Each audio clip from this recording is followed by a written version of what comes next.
Fiz o primeiro tratado, ó Teófilo, acerca de tudo quanto Jesus começou, não só a fazer, mas a ensinar. Esse é o texto da Almeida Corrigida Fiel, de Atos dos Apóstolos, capítulo 1, verso 1. Eu estou usando aqui uma ferramenta de inteligência artificial e eu estou usando ela para fazer um estudo bíblico. Nesse canal eu tenho essa proposta de fazer estudos bíblicos utilizando inteligência artificial e o que a gente faz aqui é verificar se essas ferramentas são confiáveis na hora de você fazer o seu estudo bíblico. Então, a gente sempre coloca aqui um texto bíblico, pede para ela analisar para a gente, e aí a gente faz uma crítica aqui. A gente faz uma crítica, a gente acompanha o texto que ela gerou, e aí a gente faz uma crítica se isso está de acordo com o padrão cristão tradicional, né? Ou se ela cometeu alguns erros aqui na hora de fazer a sua análise. O objetivo, no final, é você entender se é confiável ou não você utilizar uma ferramenta de inteligência artificial para fins de estudos da Bíblia. Nesse caso nosso aqui, nós temos o texto clássico de Atos dos Apóstolos, capítulo 1, verso 1, onde Lucas faz essa importante afirmação aqui, começando o seu famoso livro de Atos dos Apóstolos. Então eu pedi inicialmente aqui para a ferramenta fazer uma explicação do texto de Atos 1:1, né? E aí vamos ver o que ela nos traz aqui. Então, ela diz o seguinte, primeiro ela vai pegar o texto, vai quebrar ele em pedaços, né? Vai quebrar ele em pedaços e vai fazer uma explicação de cada uma dessas partes. Então, a primeira parte lá, fiz o primeiro tratado, diz aqui que o autor, né, Lucas, o médico, o companheiro de Paulo, então ok, ela já começa bem, reconhecendo Lucas como o autor de Atos dos Apóstolos, embora, né, isso não apareça necessariamente no texto, mas não é questionável, né, essa questão, é consenso de que Lucas é de fato o autor não só do Evangelho, que leva o seu nome, mas também do, do livro de Atos dos Apóstolos. E então ele fala que o autor Lucas está se referindo ao seu primeiro livro, o Evangelho segundo Lucas. Então, como é que a gente sabe que Atos dos Apóstolos foi escrito por Lucas? Esse verso aqui é a conexão, né? Então, o primeiro tratado que ele se refere aqui é o Evangelho de Lucas, que leva o seu nome, e esse então seria o segundo tratado. Muitos teólogos, né, entendem que Atos, o Evangelho, né, e de Lucas e Atos, né, é na verdade uma única obra, né, dividida em duas partes, né, mas enfim, de qualquer forma aqui está a conexão. E ele fala que ainda que esse tratado ou relato foi escrito para registrar de forma ordenada a vida e ministério de Jesus, desde o seu nascimento até a ressurreição.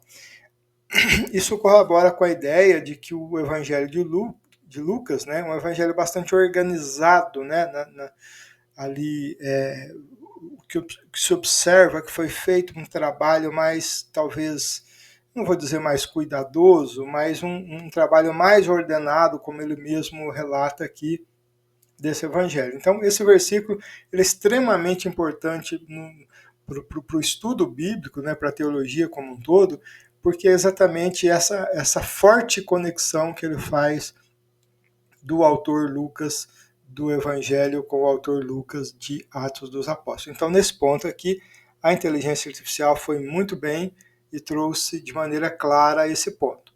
O segundo item que ele traz aqui é o Teófilo. Esse é um ponto importante. Ele vai dizer aqui que Teófilo provavelmente era um cristão influente, talvez um oficial romano, a quem Lucas dedicou tanto o Evangelho como o livro de Atos. O nome significa amigo de Deus ou amado de Deus. Alguns estudiosos pensam que poderia ser um indivíduo específico. Outros sugerem que pode simbolizar qualquer crente. É possível, eu acho que aqui ele trouxe aí, porque não há um consenso de fato aí entre os teólogos, né, a respeito desse termo, se isso é o nome de uma pessoa, se isso é um título, né, pode ter sido um título de uma pessoa, como no caso dos romanos ali, é, ou se era uma referência a algo diferente a isso. O fato é, esse livro foi escrito, foi direcionado para alguém, né? E esse alguém é identificado como Teófilo. Eu creio que a primeira opção, né, de ser um indivíduo específico, é a mais provável. Pode ser um indivíduo não só influente, mas talvez um indivíduo influente financeiramente, que tenha talvez até financiado, né? Não vou dizer financiado no sentido que a gente entende hoje, mas financiado no sentido de incentivar, né? De propor a Lucas, né? Um tratado desse tipo, né? Então pode ser nesse sentido. Então aqui ele traz aqui essas várias possibilidades, né, mostrando que não há um consenso teológico em torno desse termo, mas também muito bem colocado. E ele conclui o verso dizendo: acerca de tudo quanto Jesus começou não só a fazer, mas a ensinar. Lucas enfatiza que o Evangelho registrou o início da obra de Jesus, suas ações, milagres, sinais e seus ensinos. O uso da palavra começou é importante, indica que a obra de Cristo não terminou na cruz ou na ressurreição, mas continua através do Espírito Santo na vida da igreja, tema central do livro de Atos. Muito bem, está aqui uma boa explicação também desse termo. É importante a gente só diferenciar aqui, né, quando ele fala que a obra de Cristo não terminou na cruz. Sim, a obra de Cristo ela foi consumada na cruz, né? Ela no sentido de obra, ela é única, né? Ela é irrepetível, como nós sabemos. Contudo, para a igreja, né, para o desenvolvimento da igreja, a obra na cruz, ela é, de certa forma, um início, né? Ela é um início, porque a partir dali o Espírito Santo dá continuidade na aplicação desta obra. É importante a gente diferenciar isso. A consumação da obra, ela termina na cruz. Ela começa antes, né? Ela começa antes da fundação do mundo, mas ela é consumada na cruz. Agora, a aplicação dessa obra, então ela começa na cruz e ela só termina o dia que Jesus voltar para buscar a tua igreja, né? Então, eu acho que faltou talvez ressaltar esse ponto aqui, mas acho que ficou claro, acho que dá para entender, né? Que ela começou. É importante indicar que a obra não terminou na cruz. Sim, ela terminou no sentido de consumação, mas ela começou e continua através do Espírito Santo. Então, aqui seria só uma questão de uma melhor interpretação dessa colocação que ele faz. E aí ele fala a conexão com o contexto. Esse versículo funciona como introdução do livro de Atos, né? O Evangelho de Lucas narra o que Jesus fez pessoalmente. Atos mostra a continuação dessa obra por meio dos apóstolos, com o poder do Espírito Santo. Em Atos 1, abre a narrativa dizendo que a história não terminou com Jesus subindo ao céu. Ela apenas começou e agora se estenderia através da igreja. Então, acho que na interpretação direta do texto, né, ele faz uma boa interpretação, acho que está tranquilo, com aquela ressalva que eu fiz apenas.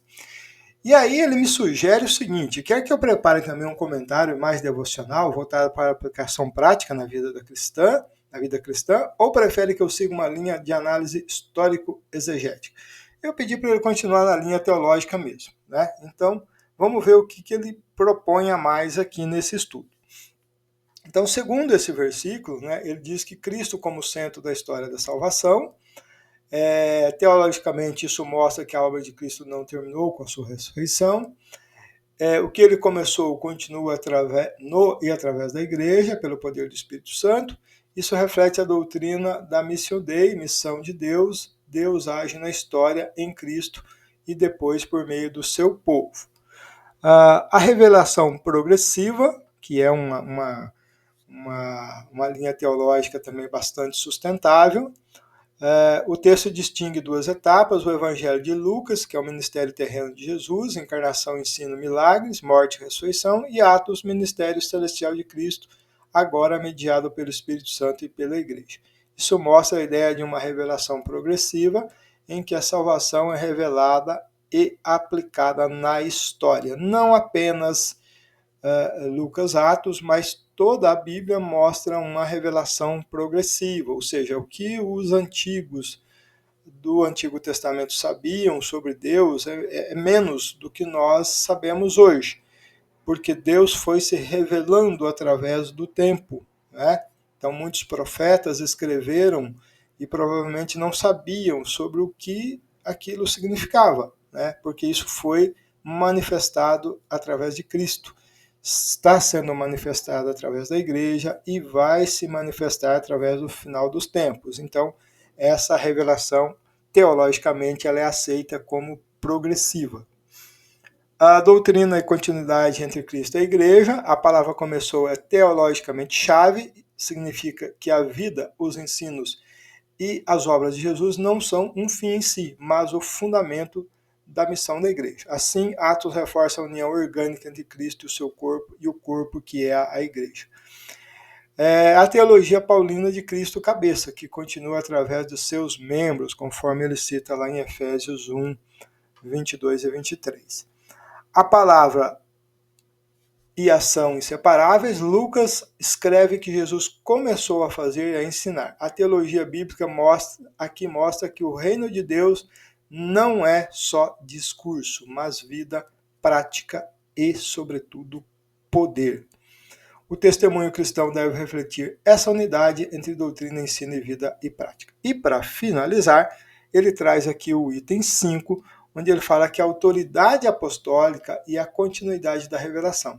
Ao dedicar-se a Teófilo, Lucas mostra a importância do ensino ordenado e fundamentado. Isso é importante para a gente entender. A igreja não se baseia em tradição humana ou experiências subjetivas, mas no registro inspirado daquilo que Jesus fez e ensinou. Teologicamente, isso reforça a autoridade das Escrituras como base da fé e da missão. Então, ótimo, tá? É uma boa aplicação teológica desse versículo, né? E aí ele faz aqui um resumo. Depois ele sugere, né? Quer que eu siga explorando também esse versículo, se conecta com a doutrina do Espírito Santo. Eu vou parar o estudo aqui para não ficar muito extenso, mas como você pode ver, se você usar uma inteligência artificial como essa, na medida que ele vai propondo ou que você vai questionando, ele vai também direcionando para outros pontos que ele entende que faz sentido com aquilo que você está estudando. Isso é bom quando você quer explorar bastante a fundo um tema e fazer diversas conexões, né? Mas a pergunta que a gente fez no início, que a gente costuma fazer aqui, é o seguinte: é confiável? Dá para usar uma inteligência artificial para fazer estudo bíblico? Bom, baseado no que nós vemos aqui, sim. Tá? Então, esse verso aqui, ele fez uma interpretação bastante coerente dele, segue aí a linha tradicional da igreja, né, do cristianismo ao longo dos séculos, vamos dizer assim, não fere a interpretação bíblica mais racional, mais ortodoxa, né? Então dá para seguir. E a grande questão é o seguinte: ferramentas de inteligência artificial, elas não pensam, é importante, pelo menos até agora não.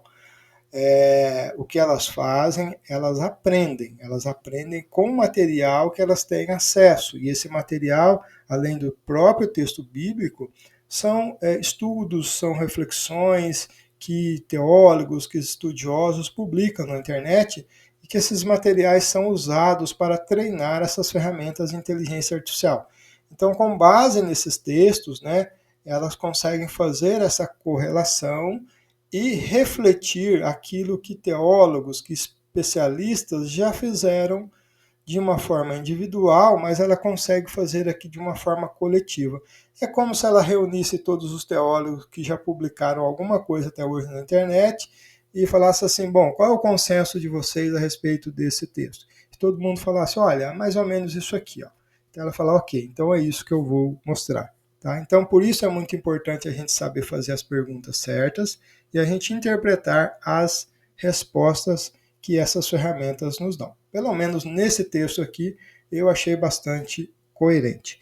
Se você ficou até aqui, eu lhe agradeço, peço que você se inscreva no canal, que acompanhe outros estudos, que dê aí o seu joinha e que compartilhe o vídeo para ajudar aqui o nosso canal.